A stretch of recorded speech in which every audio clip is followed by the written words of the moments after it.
The All-Star break is here, but the Locked On Kings podcasts keep on coming. On today's episode, for the first time in a long time, my friend and colleague at ABC 10, Sean Cunningham, longtime media member covering the Sacramento Kings. He is back with me on Locked On Kings, and we're talking about a bunch of stuff. Of course, the Domantas Sabonis trade. Sean had an interview with Tyrese Haliburton and Davion Mitchell the day before Tyrese was traded, so he's going to tell us about that situation, what he pulled from that interview. We'll talk about Marvin Bagley being traded. We'll talk about the remainder of the season. Sean will share why the play-in tournament really doesn't matter and what truly matters for this Kings group. There's a whole lot to listen to and a whole lot to unpack right here on today's episode of the Locked On Kings podcast.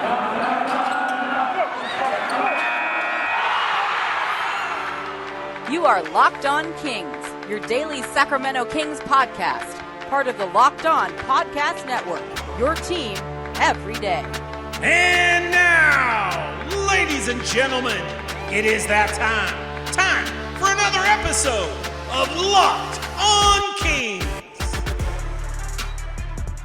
Hello and welcome into Locked On Kings, your podcast hub for Sacramento Kings coverage all regular season and all off season. If you're looking for in-depth analysis, game-by-game breakdowns, highlights, interviews with local and national experts, full coverage of your Sacramento Kings from January through December, this is the place for you, part of the Locked On Podcast Network. And today's episode is brought to you by Rock Auto. Amazing selection, reliably low prices, all the parts your car will ever need. Visit rockauto.com and tell them Locked On sent you. My name is Matt George. I have the privilege of being your host here. I've been a Sacramento sports media member for the last 7 years. My 8th season covering the Kings, now with ABC 10 News and Television, where I have known for a while, but now I get to work with on a daily basis my guest on today's Locked On Kings podcast, Sean Cunningham, huge friend of mine, a frequent guest here on Locked On Kings, although it's been quite a while. This might be the first time since either the very beginning of the season or even the off season that we've had Sean Cunningham on Locked On Kings. And some of you have been asking where he's been. Love having him on. So I'm very excited to have him back here during this All-Star break. Like I mentioned in the intro, a ton of stuff for us to talk about. His interview with Tyrese and Davion Mitchell right before Haliburton was traded, talking about this All-Star break, talking about Richaun Holmes and his struggles, talking about Marvin Bagley being traded, talking about really the meat and potatoes of this, that if you don't pull anything else out of, really listen to what Sean has to say about the remainder of the season, what's important to see between De'Aaron Fox and Domantas Sabonis and this different Kings team, the importance of this offseason, the significance of the play-in game, thoughts on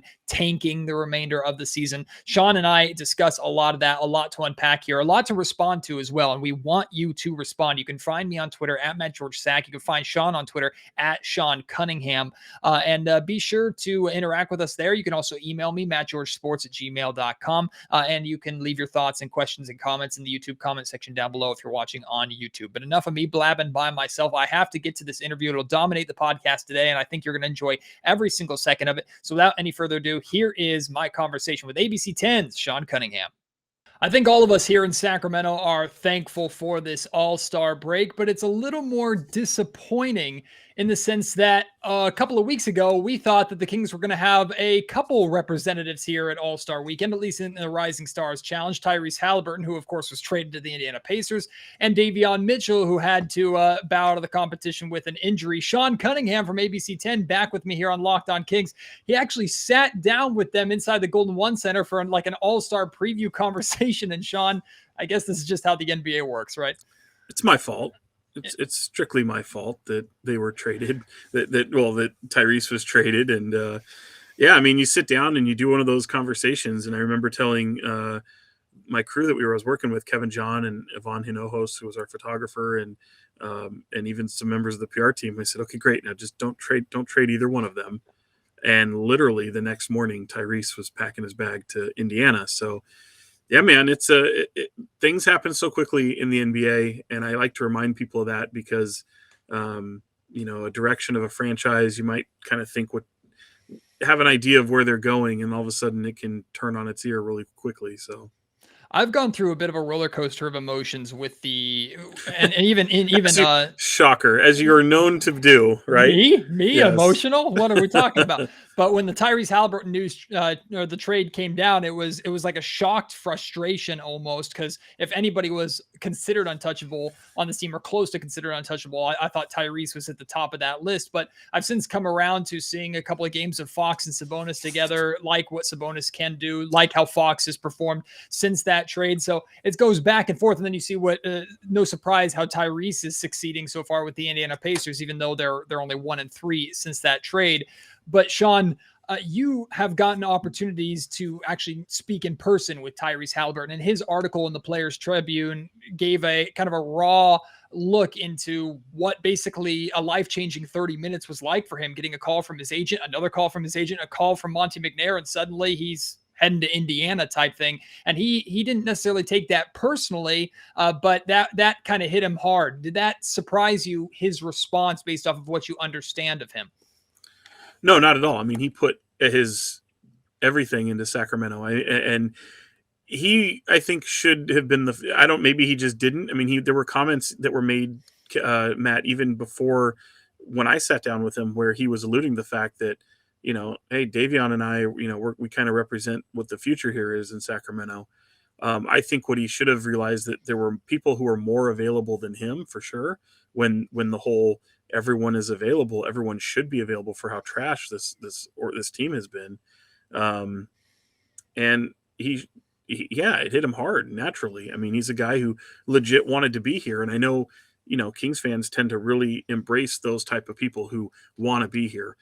I will say though, like, yeah, there's people that don't want to be here throughout their time in Sacramento, and ups and downs and their circumstances. But by and large, man, most people do like Sacramento, especially when they get here. They might have some preconceived notion about Sacramento, and you'll remember, like, Ty's a smart guy. He looked at the way the Kings organization was. He looked at what it represents, where it could be, represented a great opportunity for him, and he wanted to be a part of rebuilding that. So he gave it his all. He put his all into it. And then when essentially he says that they didn't want me, I mean, that's a rough way to look at it. But they legitimately got rid of 6 players in a span of 3 days. And he was probably the only one they really, truly valued in terms of their long-term future. And in doing so, landing an all-star caliber player. And I like to say, Matt, like, yeah, Domantas Sabonis is a 2-time NBA All-Star in the East, a big man who has unreal playmaking ability. So you don't really lose a lot there in terms of the playmaking ability. It goes through a different position, a much bigger position. But to be a 2-time All-Star caliber player, he may never make another All-Star team again, and that's fine. But he has that type of All-Star talent, which is a legit 20-10 type of guy, and who can also just distribute the basketball.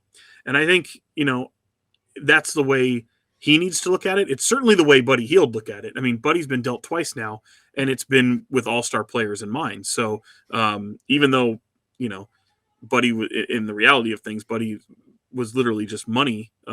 There's a value there for Buddy, but it isn't as big as Tyrese Haliburton, who legitimately is under team control for 4 years, who doesn't make a ton of money, and you can really build around that. And him and Chris Duarte will be really nice, and it's gonna sting Kings fans to see him not only in the Rising Stars Challenge, but whatever happens with the Pacers. But Kings fans should be very, very optimistic about what lies ahead. I mean, I don't like to do the Chris Webber comparison in terms of talent and in terms of what Domantas Sabonis does to what Chris Webber does. But the one thing that is undeniably true is that they were both 25 years old when they were coming to Sacramento. Webb had a little bit more baggage, obviously, than Domas. Domas doesn't really have any baggage, other than the fact that he just hasn't really been a winning type player in the NBA, but certainly some playoff experience. And they both have 2 years of control.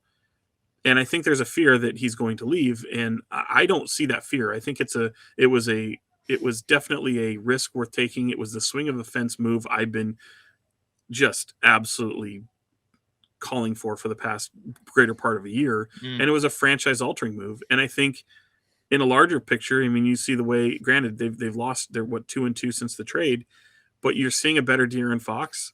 I like De'Aaron Fox with the ball in his hands. It's kind of a little bit more of a double down in the belief that De'Aaron Fox is that guy. But even if he's not that guy, Matt, like Tyrese Haliburton, based off of the team control and the money he doesn't make, compared to De'Aaron Fox with the money he does make, made Tyrese the more marketable player and the more desirable player to bring to their team. So De'Aaron can look at that as a motivating factor, sure. But, I think if it came down, like the Kings would have much rather liked to have kept Tyrese Haliburton, but hopefully this draws the best out of De'Aaron Fox.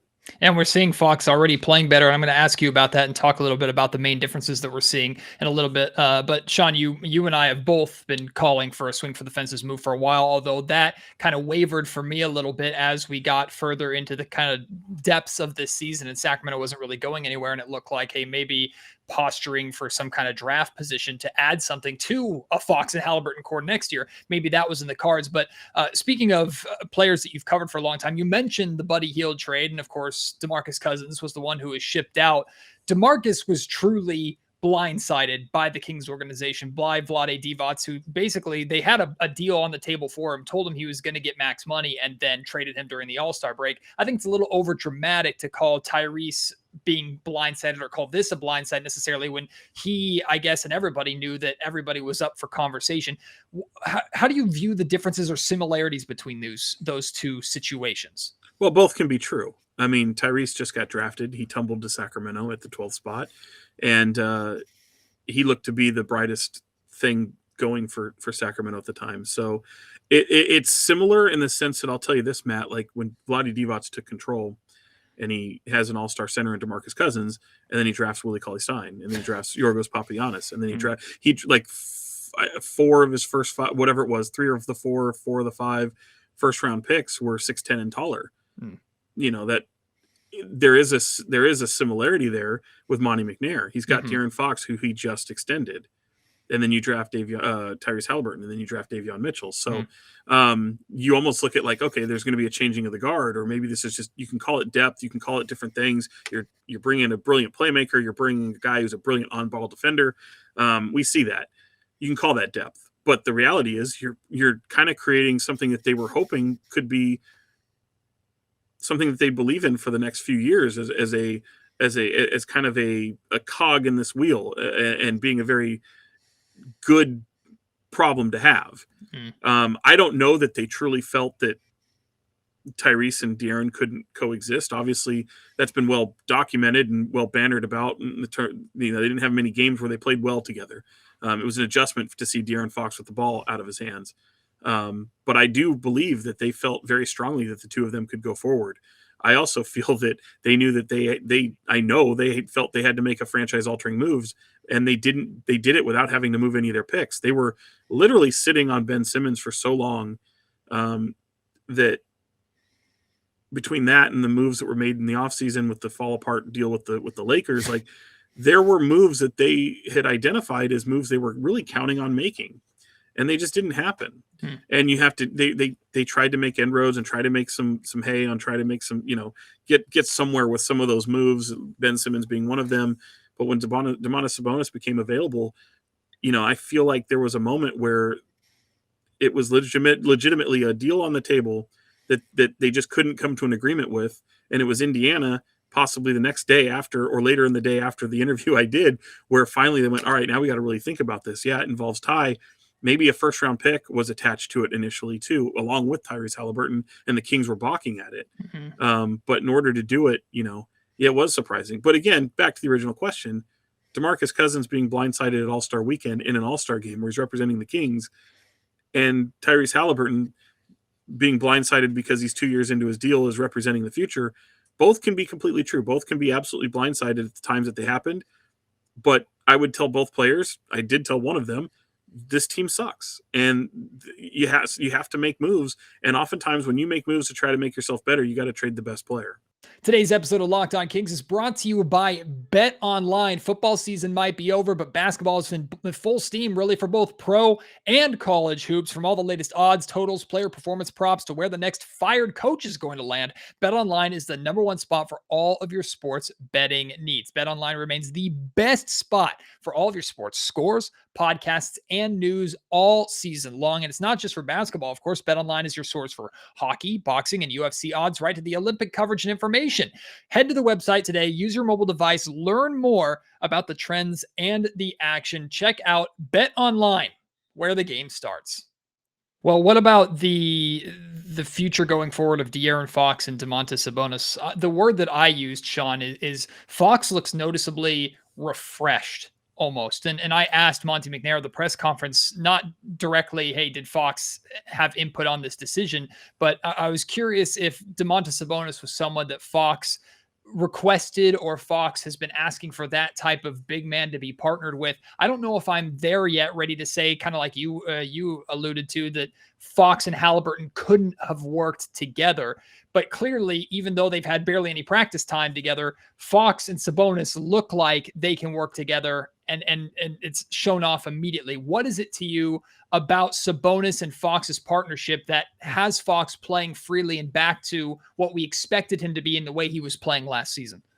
Well, I think it takes a lot of pressure off him. He doesn't have to be the guy every single time.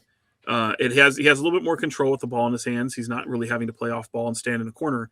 I've said countless times, if De'Aaron Fox is standing in the corner on the perimeter just watching, you've already lost. Like that, you're just doomed.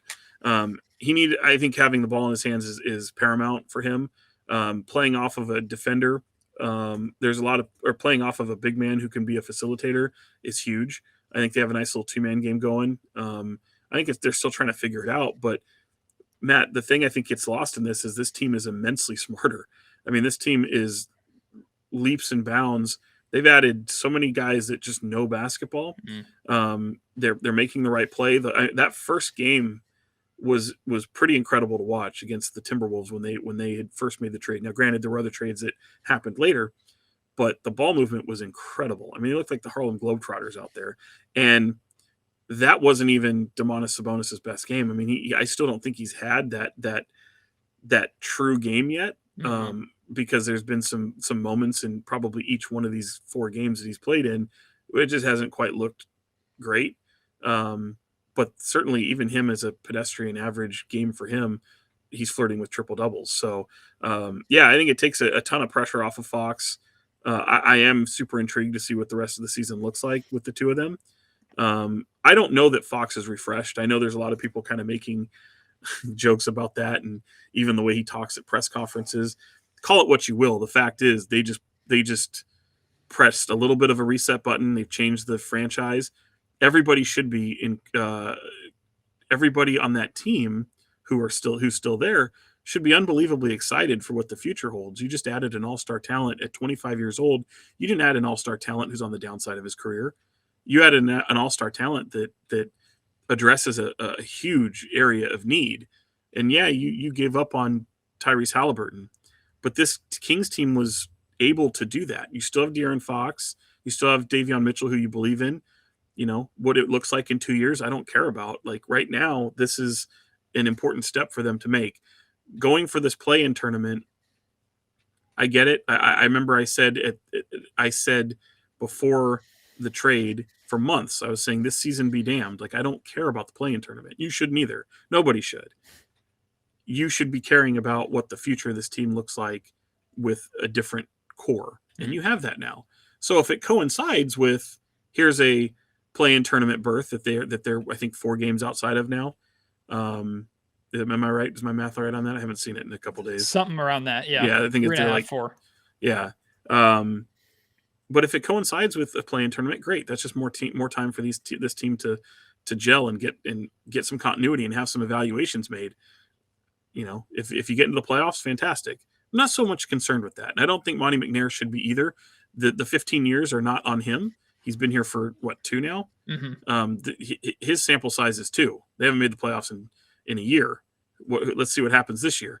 So that's the way he has to look at it. That's the way that front office has to look at it.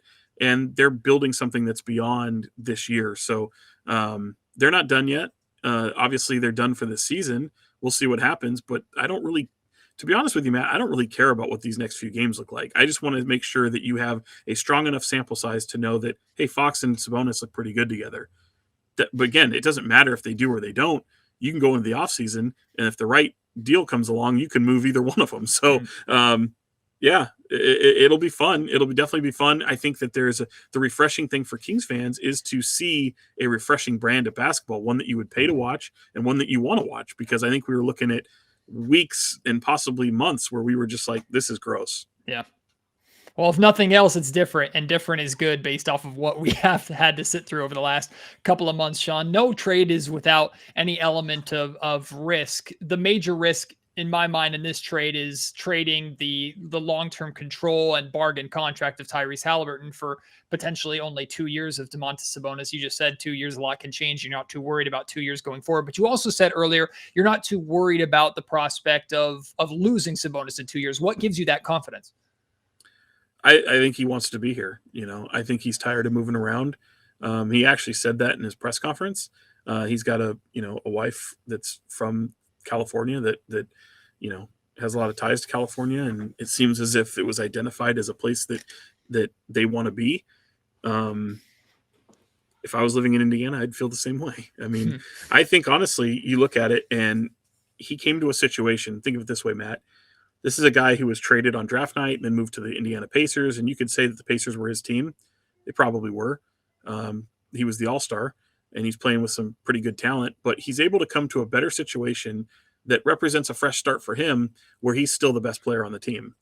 It's a two-headed monster now with him and Fox, and I still think Domantas Sabonis. Some might disagree, especially with the way Fox has played of late. But Domantas Sabonis is the best player on this team, and that takes so much pressure off of De'Aaron Fox, and in doing so, gives him a little bit of a freedom. But it's definitely a two-headed monster as opposed to just the head of the snake, as we would always hear. And I think with Sabonis coming over, he still ends up being that focal point. He's where the ball moves through. He's very unselfish, almost to a fault, in trying to get so many pieces involved. But he's so much smarter than everybody else. The guy just sees plays. He's much like Tyrese Haliburton in that regard, where he could see plays before they happen. He knows where to be. He knows spacing. Not a great shooter, not a great defender. Not even really, I mean, I'm probably in the minority here. I don't even think he's a brilliant rebounder like a lot of people do. I think you'll see him be the benefit of having a rim protector like he had in Miles Turner, in both a rim protector who stretched the floor. I think his rebound numbers will probably dip a little bit here, but not by much. Like, I still think he can be a 10 rebound a guy a night. He should be. But they need to get him help. They need another rim protector. Kings don't have a rim protector. So, yeah, man, they should be encouraged. I think right now with this, what he represents here is still a young player, an all-star caliber player, that this can be his team. And for that reason alone, if there's probably other teams in the league, Matt, that would probably build around him, but I don't think there are many. Meaning that there are other players on other teams where he might not be the best player on the team. And I think because by and large, with him being the best player in Sacramento, he'll want to be here. He'll just want to be here, and they'll be able to pay him more than anybody else. Today's Locked On Kings podcast brought to you by our friends at Rock Auto. And look, I know nothing about cars. Car shopping, car parts shopping can be extremely intimidating, and it can also be very expensive. And a lot of times you really don't have many options. Why would you go through the hassle of going to your local parts store and ordering parts that you don't know what you're getting really, or they only have certain parts for certain brands at certain price points? You have no flexibility, no negotiating power, nothing. You're just priced in. At rockauto.com, you can see a multitude of different parts, multitude of different prices, multitude of different brands, and ultimately it will save you money. Why would you choose to spend 30, 50, or even 100% more for the same parts from a chain store or car dealership? Rock Auto is a family business serving do-it-yourselfers for over 20 years. Rock Auto's prices are reliably low for every single customer, and they have everything you need, like brake parts, tail lamps, motor oil, even new carpet for your car. Go explore their easy-to-use website today and find the solution to your auto parts needs. Go to rockauto.com right now and see all the parts available for your car or truck. Be sure to write Locked On in there "How did you hear about us" box so they know that we sent you. Amazing selection, reliably low prices, all the parts your car will ever need. rockauto.com. Sean, you're a Duke guy, and you've been very familiar with Marvin Bagley far before many of us in Sacramento were familiar with Marvin. And overall, I'm just happy that era is over. I'm still rooting for Marvin, absolutely. I think he needed a fresh start, and I'm excited to see what he can do. We've already seen a highlight alley-oop between himself and Cunningham in Detroit, who he's been rumored to have interest from for over a year. And I'm also thrilled with Monty McNair being able to turn Marvin Bagley into Dante DiVincenzo and a pair of other players. Like, I did not see that coming. Very excited about that. So this is one of those two-parter questions that I know you love. Number one, your thoughts on Dante DiVincenzo, that acquisition, what he could be long-term for the Kings. He's an unrestricted free agent at the end of this season, or rather restricted, excuse me. And then just your thoughts on. Let's start there. I like the I've always said that I think there was a huge logjam when it came to Marvin, because it got to a point where if anybody really wanted Marvin Bagley, you could just wait it out. See what Sacramento does. See if they, like, I always joked. I said, if you had any interest in Marvin Bagley, you just go do it in the offseason when he's a free agent, or be competitive with restricted free agency, whatever. Even if you believe in the talent, even if you don't, like, let's see where the market is on him. And I think that's one of the reasons why you weren't able to trade him. I think you got into an area where there was a lot of salary cap dump in that 4-team trade, and he helps that. I mean, he definitely assists that, and you get the guy that you really wanted all along in Dante DiVincenzo. So I like the fact that they were able to get something of value for Marvin, unlike they did with Bogdan Bogdanovic when that deal fell through. Ironically, you get the same player that you had targeted all along. Josh Jackson, if anyone knows from what I've said in the past, is a guy that I mean, he was taking a pick before Fox. I was on record as saying in that year, he would have been from a Kings standpoint, and probably an overall talent standpoint at that time, I had him labeled as, I thought he'd be the best player in that draft. I would have taken him number 1. That obviously hasn't worked. There are circumstances that certainly come along, but I think he's at a good spot in his career. This will be a free look at him, see how he can possibly fit for you. But I think most people would look at him as an expiring contract. Same thing with Trey Lyles for the most part. He doesn't really have much guarantee. So there's a lot of this is salary cap, but from Dante, I like it. I really wish he could find a shot. I mean that he's not a great shooter, but everything else he adds, especially on the defensive end, and someone who plays hard and just knows the game and athletic ability just through the roof.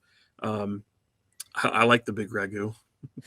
And then the second part of that question is just Marvin Bagley and moving on to Detroit. And I mean, you're very familiar with him, very familiar with his family. Like I said, I'm rooting for the guy, and I imagine you are too. Yeah, I mean, Marvin's going to be fine. I think it's going to be a fresh start for him. It's a wake-up call for certain. It's a move that not only he would want and welcomed, but it was one that was just probably necessary. I'm a little surprised it happened. I honestly thought we were just going to get to a point where he was just going to walk away.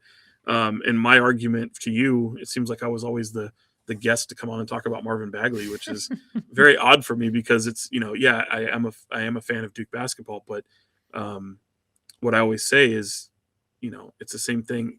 You're not good enough to throw away unproven talent. I always say that same thing, and people will say the same, people will echo that throughout the league, and especially when you're a terrible team like the Kings have been. I think people get more fatigued over storylines and social media and injuries, for sure. I mean, injuries are a big part of it. So I still think that kid could be a double-double machine in this league. But the one thing you don't know about a guy coming in right out of college is, take the injuries aside, he's still a relatively soft player. And on a soft basketball team, that doesn't bode well. So I still think he can do it. I still think he can be a really good, solid player. It might sting a bit to see that happen to him later on. But would it shock me if it doesn't happen? Maybe a little bit, but at this point, it's a little bit more believable. He might need to be on another team or two, and we'll see. But he's so young. He's got such a great talent. And I wish him the best. But it was definitely a move that just maybe a year ago didn't make a whole lot of sense to maybe just give up on. But to get something of value after moving a guy like Tyrese and adding someone like Sabonis, we know that Marvin Bagley is not a rim protector, so it makes sense. He had improved on his ability to stretch the floor, although he's still shooting around 29% from distance, so it's still not great, but definitely an upward swing there.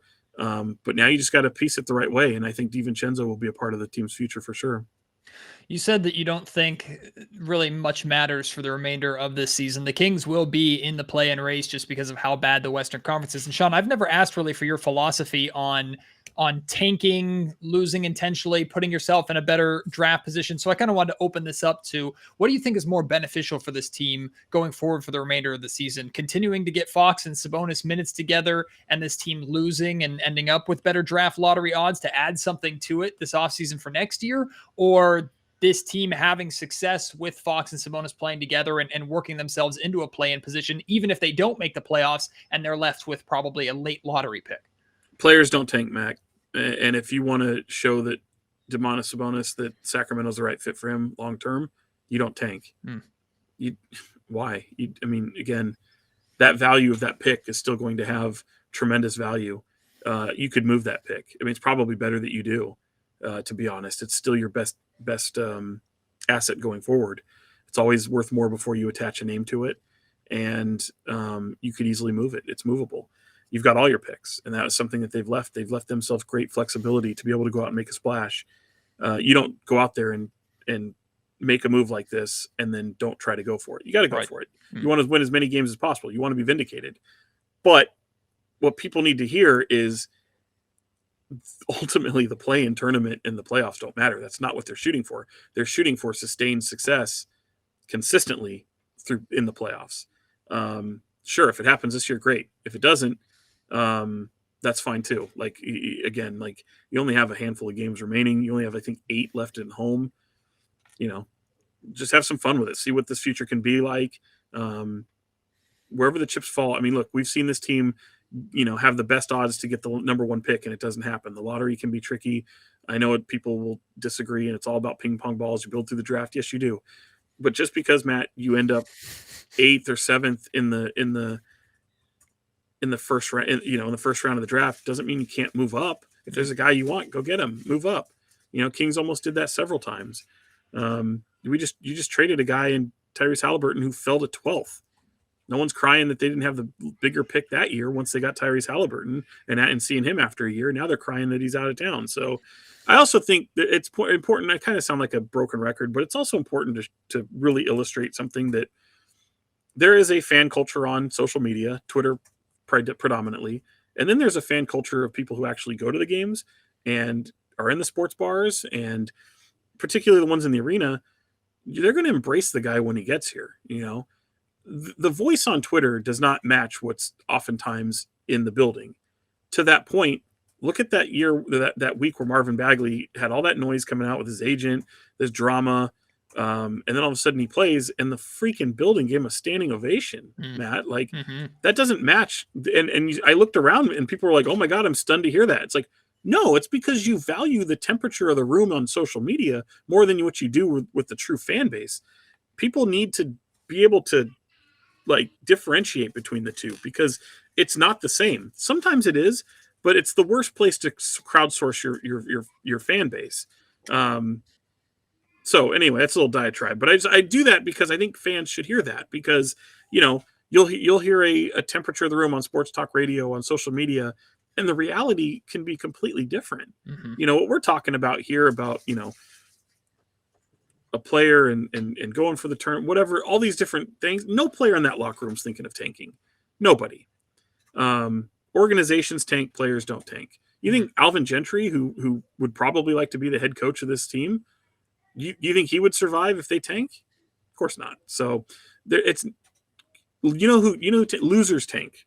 Like, losers tank. That's ultimately what it becomes. And you can't screw with karma that way. If ultimately there's a player in the draft that you can't get based off your record or where you fall with ping pong balls, well, then you move up to get him. You do whatever it takes to get that player. That's the way I look at it. Last thing I got for you, Sean, has to do with Richaun Holmes, and talk about a rough year, an up and down year for Richaun. Poor guy, health and safety protocols, multiple eye lacerations. Man can't stop getting hit in the face. And of course, Sabonis in his first game in Sacramento, he gets hit in the face. There's something going on here with bigs getting clocked a little bit, but it's been a rough year for Richaun, and now he finds himself kind of replaced with Sabonis coming in. Not that Richaun wasn't a good piece for the Kings. He's been one of the best pieces over the last couple of years, still a bargain contract, but that's just the way it works. He was on a bad team, and someone else, a two-time All-Star, is now here in his spot. I still think he has a ton of value, someone that the Kings more than likely will move this offseason. But right now, he looks a little lost. He looks a little flustered, trying to figure himself out, get back in the swing of things. I think he just needs to simplify things altogether and go back to what got him paid and what makes him Richaun Holmes in the first place, just as that hustle and energy guy off the bench. What are you seeing from Richaun, and what do you think about his maybe long-term fit with the team, potential value this offseason? Just overall thoughts on Richaun there. Yeah, I mean, I don't see him as that rim protector. I think we know that, and I've talked about that several times already. Like, definitely need a rim protector to pair with Sabonis, and hopefully that same rim protector can stretch the floor. I know that's super rare. I mean, Miles Turner is a unicorn in that regard. But if they can find people like that, I still think there's a place for Richaun Holmes on this team. There's been parts of me that's wanted to see them play alongside each other a little bit more. Maybe experiment with that a little bit. I think Sabonis and the way he knows spacing, the way he can distribute the ball, I think can maybe help Richaun get himself out of the funk a little bit.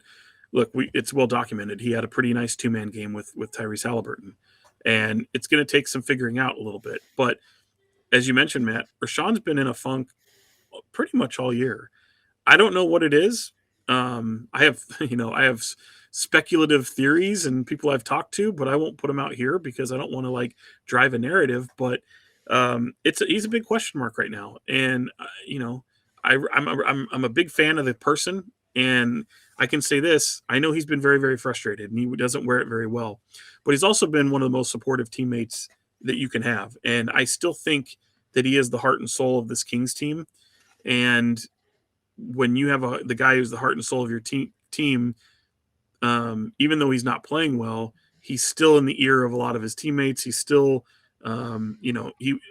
seeing some of the things he did with Domantas Sabonis that first night was encouraging to see, because here's a guy that literally just came and took your job. But at the end of the day, Richaun Holmes still gets paid mightily well to be able to go out there and do a job. And so far he hasn't done it very well. So at least from a game standpoint. So I want to see that change. I do think there can be still a future there. I think it's going to be an interesting offseason, but I actually do feel like the two of them can coexist in some way, even at times when they're on the floor together. But certainly you've got a starting center now and a backup center, and it's pretty well defined who's who. Well, Sean, based off how your conversation went with Tyrese Haliburton and Davion Mitchell, please don't have an interview with Fox and Sabonis for the rest of this season. And we appreciate you coming back on Locked On Kings. Hope to do it again real soon. We'll see how the rest of the season plays out, my guy. And well, we're in for a ride one way or another. At least it's different, right? At least it's different. It is different. Different can't always be good, but I think this is going to be a good one. And yeah, you mentioned that interview. If anyone can go, just hit up abc10.com on the sports page or go to the ABC10 YouTube channel. I would implore everyone to watch the full interview. It's going to sting because Tyrese is gone, and it's not going to make you like him any less. In fact, it's going to really make you miss him. But I do feel, if we can put Tyrese aside, Davion Mitchell in that conversation was about as personable, as animated as anyone has ever seen from him. And, I'm not trying to pat myself on the back, because literally if you watch the interview, I don't really do a whole lot. It's just the two of them going back and forth. So I was really proud of it, just because even for me, I'm sitting there watching this, and it's funny, it's jovial. But even watching Davion was the one to me that to see this personality come from him, from a guy who's kind of known as a bulldog and kind of keeps things a little brief. He spoke. I know we're wrapping up here, Matt, but just to bring people in, he spoke to the media about pretty much the same topic about 10 minutes before he sat down with us. And I'm telling you, the conversation was completely different, and almost so that I was like, was he bottling this up? Did he what drew this out of him? Obviously it's Tyrese. I don't have to ask many questions in the whole structure of the interview, but it's a big treat to see him open up the way he did.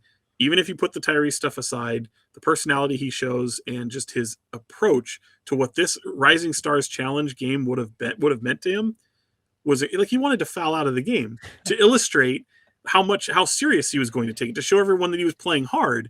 And you've probably seen that clip on social media, but I'm telling you, even the stuff of him being a picky eater and him, certain things the dynamic between him and Tyrese was really funny. And I would highly encourage people to watch that interview. I love the part of Tyrese clowning him for every bit of him wanting to take that game seriously, and Tyrese was giving him none of it. And the tough part for me with that entire thing was this was coming after we saw Haliburton and Mitchell playing a lot together in the backcourt and looking like they were building chemistry. They were getting comfortable playing together. Not that it had anything negative to do with De'Aaron Fox, as people want to draw those conclusions. Just simply the two of them, you could see chemistry growing, and it came through in that interview. But alas, here's Sean Cunningham, the man last to talk to Tyrese Haliburton. That's the narrative I'm going with. He didn't talk to anybody else after talking to you. The last man to talk to is a Sacramento King. You will forever carry that mantle, my friend. I like it. It was an absolute pleasure having Sean here on the Locked On Kings podcast. It's been too long since we've had him on, and I hope you enjoyed that conversation. A lot to unpack there, and I'm sure there's some stuff in there that you either agree with or aggressively disagree with. If so, hey, have at it. Let's talk. We got time to kill. The Kings don't play until next Thursday. Let's chat about it. During this All-Star break, we'll continue these conversations, so please chime in. You can do so on Twitter at MattGeorgeSack, at Sean Cunningham if you want to reach him. You can email me, mattgeorgesports@gmail.com, and YouTube comment section. You always get loose, but have at it, man. I try to respond and see and react to as many comments as I can. And speaking of podcasts, future podcasts coming up. Just because it's All-Star break doesn't mean we're taking a break here on Locked On Kings. Got a busy schedule for you. Tomorrow, I'm going to be joined by Kane Pittman from Locked On Bucks. We're going to talk about Donte DiVincenzo, who's now a Sacramento King. I talked to Kane about Donte DiVincenzo when we thought that the DiVincenzo Bogdanovich swap from a couple off seasons ago was going down. Of course, a lot has changed since then. Kane will fill us in on why the Bucks moved on from DiVincenzo really in the salary dump, and what the Kings got DiVincenzo, what Kings fans can expect going forward, the value maybe of DiVincenzo going into this upcoming offseason where he's a restricted free agent. There's a lot of conversation that Kane and I are going to have surrounding DiVincenzo and that move. I think I said it was tomorrow. That's actually on Sunday that Locked On Bucks crossover is happening. Then on Monday, the 21st, I'm doing a Sacramento Kings local media roundtable. I'm going to be joined by 4 different guests. We're going to discuss everything around the Kings right now. What's current with the Kings. Of course, that'll include the Domantas Sabonis trade, trading Tyrese Haliburton, the remainder of the season, the play-in push, tanking for a better draft pick, the future of this Kings team, this upcoming offseason, Monty McNair's progress report or approval rating. We'll get into a lot of stuff, and it won't just be myself and one other person blabbing. It'll be a roundtable of us, 5 different people connected to the Sacramento Kings and media. I've done a couple of these before. You seem to really enjoy them. So that'll be coming on Monday. And then on Tuesday, I'm finally going to be joined by Rafael Barlow of the Locked On NBA Draft. He'll join me and we'll talk about the 2022 NBA Draft class, get a first look at this class. Of course, we'll talk about the big names at the top of the draft, but we're also going to spend a lot of time talking about late lottery picks and pieces that could be good fits for the Kings going forward that will likely be in the range where the Kings are going to be at. Of course, this is a very early look. The draft is not for a number of months, and a lot of things can change. The combine's still coming up. We haven't even gotten to March Madness yet. So who knows where these players are going to land, but Rafael Barlow all year long pays close attention to these draft classes. He'll be able to give us an idea of what Kings and Kings fans should be keeping an eye out for. So that's all coming here before the Kings next play on Thursday when they're at home taking on the Denver Nuggets. So I hope you will join me for all of that madness and then some. I hope you will enjoy this All-Star break as well, and I appreciate you so much listening to Locked On Kings as always. Until next time, my name is Matt George. You have been listening to the Locked On Kings podcast, part of the Locked On Podcast Network.